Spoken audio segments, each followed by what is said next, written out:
Welcome to Season 2 of Around and Around the OCD Circle podcast.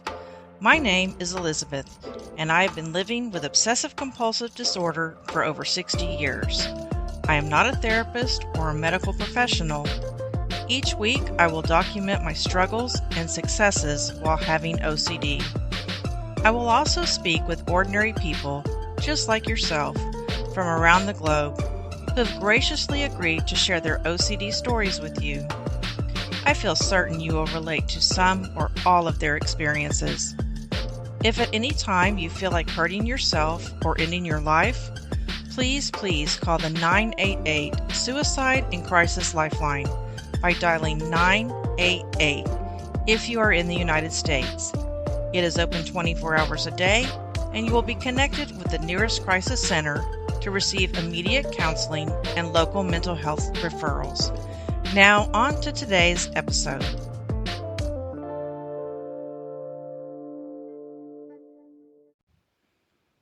Hi, everyone. Welcome back to this podcast. I'm glad you're here, and I'd especially like to welcome all the new listeners to my channel.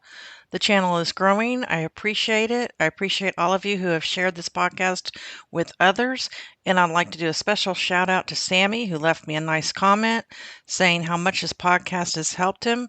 Sammy, I am so glad to hear that. And continue listening, please. I appreciate it. Today, I'm going to reveal something that just recently happened. I quit therapy. Can you believe it? After over probably 40 years in therapy, off and on, I quit. I'm going to talk to you a little bit about what led up to this and how it happened and why it happened. And what I want to say first is, by no means do I say to any of you, you need to quit therapy.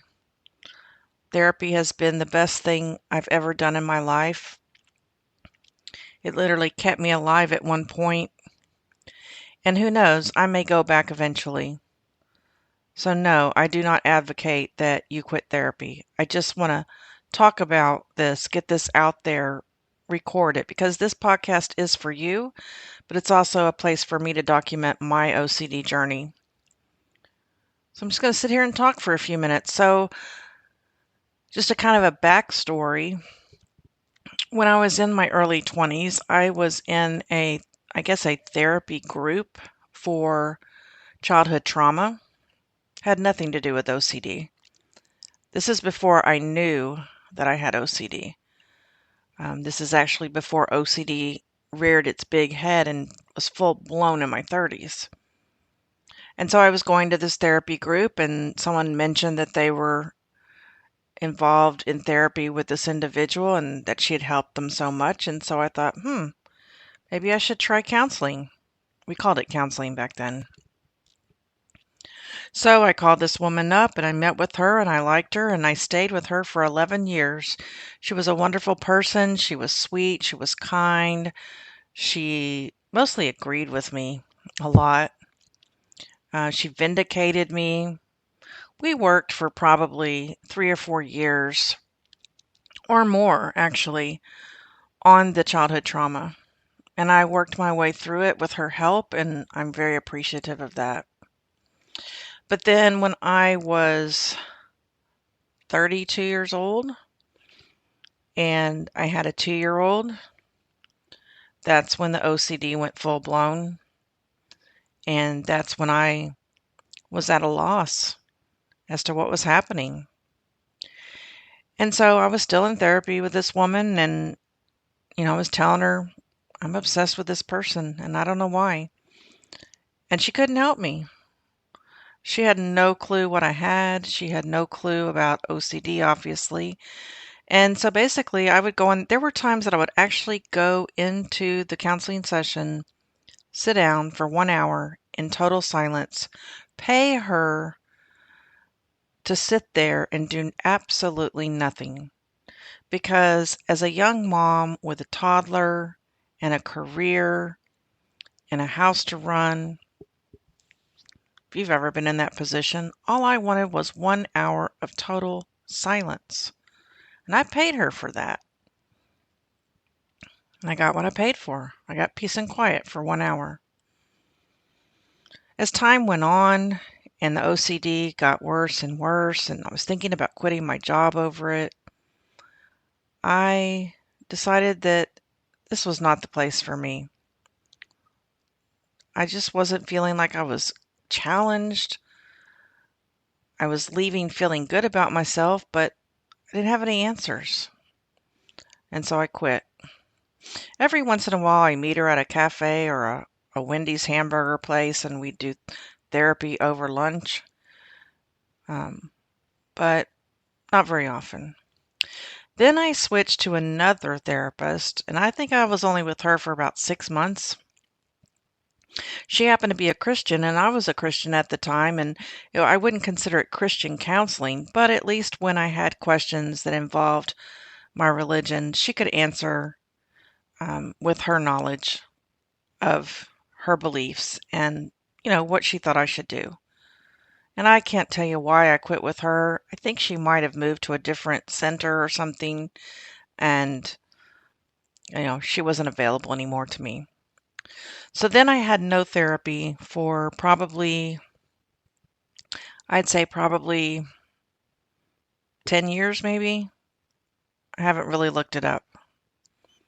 And then when I found out that I had OCD, and for those of you who have not listened to the episode, you're welcome to go back and listen to it. When I talk about my obsession with a woman named Jan, that's when I found out that I had OCD from someone else, someone outside a profession. They just said, "You sound like you have OCD." And I was like, wow. So I started looking for a counselor in my area who specialized in OCD, and that's when I found my current therapist. I'm going to call her therapist. I'm not going to call her counselor now because the word is therapy now. She was amazing. Her facial expressions were very just straight. Well, she'd laugh once in a while or smile once in a while, but usually she just had that stoic face. She was never shocked by anything I told her. She gave me choices. She helped me so much after my suicide attempts. And I mean, I don't know what I owe my life to this woman. She was amazing. I did a podcast about her last year. But I realized, I've been in therapy with her for over 20 years, guys. And some people would say, well, she must not be that good. She must not be helping you if you're still in therapy. No, she helped me. Even up till last year, she was helping me. Because things come along that never have happened before, right? But over the last year, I realized that in my situation, we were talking about the same things over and over and over again. And in the last 6 months, now I was only seeing her about once a month. We called them check-ins, okay? But I realized over the last 6 months or so that we would get to like 30, 35 minutes, and I had said everything I had come to say. And actually, everything I'd already said, I'd already told her in the past. She's like, this isn't going to change. We've talked about this before. This is not going to change. The only way this is going to change is if you stop this or do this. And it's just going to keep going, And also, she's going to be retiring in about 4 years. And I was petrified of that. I was so petrified that she was going to leave. What was I going to do without her? And how was I going to find a new therapist as good as her? And I'd play the last counseling session in my head, how it would go. Would I cry? I did, in that podcast episode I did about her, I said, when I let go of her hand, I know that I have the tools to do this on my own. So all these thoughts were coming into my mind in May. I had a scheduled appointment, and I just said, you know what? I don't need this appointment. I don't need to go in there and bring up the same thing again. She's going to give me the same answers. And then I'm going to have the next 25 minutes trying to figure out what to do. I'm just going to be telling her what I'm doing in my life. And that's not really therapy, you know. The one piece of information that she did give me in the last 6 months that was new to me was very valuable, but I don't know that it was worth, paying someone for 6 months to get this one piece of information. But I'll tell you what it was. It was that when I am in a store, and I am in the same store every Monday, it's for my business. A lot of times I'll have panic attacks in there. And when the panic attack gets to about a 7 or an 8, I say to myself out loud, I mean, I'm having trouble breathing, sometimes I'm crying. I say to myself out loud, I need to talk to Patty. I need to talk to Patty. I need to talk to Patty. Patty's the person who I'm currently obsessed with. And so I brought this to my therapist and I said, why do I keep saying this to myself? I don't ever talk to Patty. I don't even have her phone number anymore. I should be saying, I need to call my wife. I need to call my best friend. But the first thing out of my mouth and in my head is, I need to talk to Patty. And she said, Beth, it's so easy. She said, that's a ritual. That's a ritual. And because my thoughts about Patty now are calming, they're not scary. I'm not afraid I'm going to kill her by not doing rituals and things like that. Because thinking of her is calming to me, when I'm in a situation like a panic attack, that's the first thing that comes into my head. I need to talk to Patty. And so that was a very valuable piece of information to me. It made me feel less weird, less crazy, and answered that question, why in the world am I saying this to myself? But that's really the only thing I can think of that she's told me in the last 6 months that really was new information. And so I messaged her and I said, I need to cancel this appointment. And she says, okay. And then I had every thought that next month I'd make another appointment, but I never did. I never wrote her and said, I need another appointment. And now we're in another month and I'm doing fine. And then I finally said to myself, I don't need this right now. I don't need to be in therapy. And the other thing is that I don't have to go through that final therapy session with her, the one that I've been dreading. Like when she told me in 5 years she was going to retire, I was using tick marks and counting down how many sessions I had left with her. Okay, so 12 months times 5 is what, 70? So I counted 70 tick marks and I took one away after each session. And I said, okay, now I only have 60 more sessions with her. Now I only have 55 more sessions with her. That's how much I was dreading it. And now my thought is, I don't have to do that. I don't have to go through that painful goodbye. And I think it makes it less painful to let go now. And then I realize that in the future I may need therapy. Now, we've talked about this. She said about 6 months, 8 months before she leaves, she was going to try to help me find a therapist. But she's been trying already. And the only people she knows are about her age. They're retiring. So she hasn't really been able to help me now, but she said the closer it got, she'd be a little bit more active in helping me. But I think what I'm going to do is if I do need therapy in the future, even if it's within the next 4 years when she's still practicing, I'm going to go ahead and switch because I want to save myself the mental crap that I'm going to have separating from her. And right now I'm feeling really good. I'm off all medications, including blood pressure medicine and thyroid medicine. I've been off of those for about 6 years. My blood pressure is really good, but my thyroid might need some tweaking. I'm not taking any antidepressants or any anti-anxiety medication right now for like the last 6 years. Usually, my depression would get really bad starting in October, late October, like around Halloween, and it would dissipate around February. So more like the winter months. So in September, I would start on my medication, usually Prozac, and then maybe around April or May, I'd go off.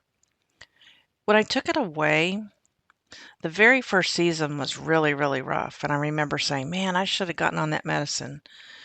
And then I made it through. And then the next year, same thing. Man, I should have called and gotten a medicine. But then when it got to the third year, I didn't even realize. I got all the way to April, May, and I'm like, I didn't get the medicine and I did great. So I'm going to keep going the way I'm going. Just like with the therapy, I am not suggesting that you go off your medication, but I'm just going to say that if there comes a time when you do go off medication, that's okay too. But remember that if you need it, it's there and you need to go back on it. It can save your life. If you're bipolar, going off your medicine is never a good thing, okay? But if you have something like OCD and you have other ways that you can treat it, and we've talked about a lot of those on this channel, then, if you feel like going off for a while and seeing, I don't see anything wrong with it as long as you're being monitored by a therapist and a doctor, which I was when I went off. I didn't just go off and not tell anybody, right? You have to be monitored by these things, by professionals. You really do. So I asked my doctors and my therapist before I went off. And my doctor was like, your blood pressure's fine. You really don't need to be on this right now. And so I don't get sick as often. I haven't gotten COVID at all. I don't know if that's why, and I did take some of the vaccines, but even before then, I didn't get COVID. And even after the boosters came out, I didn't take the boosters. I still haven't gotten COVID. It's not to say I won't get it in the future, but I guess what I'm saying is I feel healthier right now. I feel like my immune system is better. And so that's just what I'm doing right now. No medicine, no therapy. And I think once you have had OCD for 60 years, which I have, 62 years now, you start to really be in tune with your body and your mind, and you can tell. You can tell when you need to have a therapy session. You can tell when you need to be on medication. It's not it's not a subtle thing. If you're not someone who can notice that, people in your life can tell you, hey, are you on your medication? Have you been to a therapist once in a while? If they're seeing things in you that maybe you're not seeing, I would listen to them because they're noticing things that you're not noticing. Anyway, I just wanted to come on and come clean with that, and I'm feeling really good about it. And who knows, I may be recording an episode in the future where I'm looking for a therapist. I don't know, but anyway, again, I welcome you back to this channel. Thank you so much for listening. Again, I do like to invite you to our Facebook group. It's also called Around and Around the OCD Circle. We'd love to have you there. We're a very small group, but we'd love to meet you and get to know you better. Also, if you would like to share your OCD story on this podcast, all you have to do is contact me at one of my social media links below, and I will get you on the schedule. I appreciate you listening. Don't forget that while OCD cannot be cured, it can be managed, and I am living proof of that. And I hope you'll join me next week for Around and Around the OCD Circle podcast.